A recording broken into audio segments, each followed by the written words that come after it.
We are diving deep into a fierce literary battle. For decades, the rule has been, the author is dead. The text belongs to the reader. And interpretation is limitless. Exactly. But now, a new philosophical theory is calling that entire framework basically bankrupt.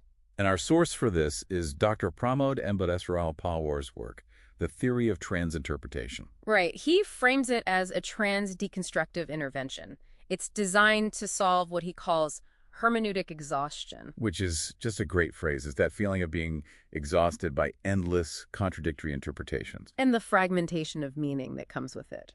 So our mission today for you is to really get why separating the author from their text is seen here as a grave literary injustice.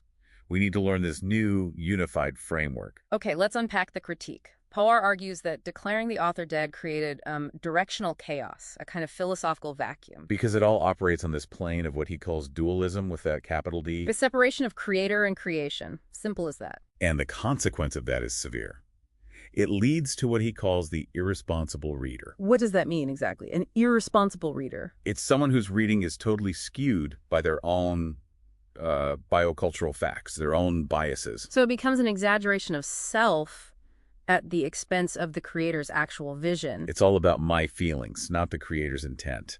And Pawar's core assertion is just so direct. Yeah. The author is the soul of the text. He has never been dead. Okay, so if dualism is the problem, what's the solution? The solution is a total philosophical shift. It's a leap toward monism. Monism. Yes, he calls it an ontological imperative. It demands the unity, the oneness of the author and the text. That's the only path, he says, to absolute truth. This is where it gets a little bit wild.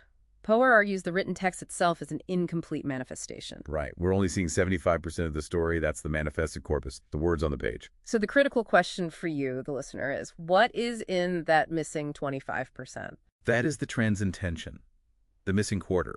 It's the superconscious impulse, the intuitive reason the author even started writing. And to get to that 25%, we have to accept that the author is, and I love this term, omnipresent. Yes, resting forever beneath the superconsciousness of the text, waiting. So how do we access it? He provides a methodology, right? An A1 quality methodology. He does. It's called the PRAMOD axiom. The PRAMOD axiom, let's decode this a bit. Let's just take a few key parts. P is for prominence. The author's presence is permanently embedded in the work. It's not going anywhere. Never. M is for monism, that singularity we just talked about. And O is for omnipresence. The idea that the author's intent exists everywhere in the text, all at once. But wait, he also includes the old system in the axiom itself, which is fascinating.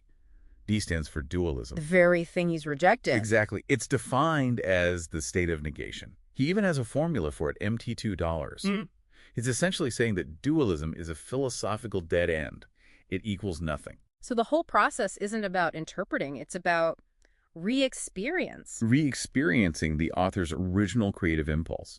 It's about fidelity, not just your own opinion. So what does this mean beyond, a literature class? The sources say this has universal applicability. Right. For any coded text, think about a country's constitution or a political speech or even economic data. The framework claims to give you a path back to the original founding purpose. And if you connect this to the big picture, transinterpretation is positioned as an ethical act, an act of redemption with a capital R.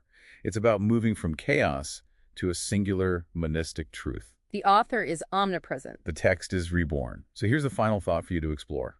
If the death of the author was the death of truth in text, what foundational knowledge in your own life, a company mission statement, a core principle do you need to re-experience to find its singular, permanent origin?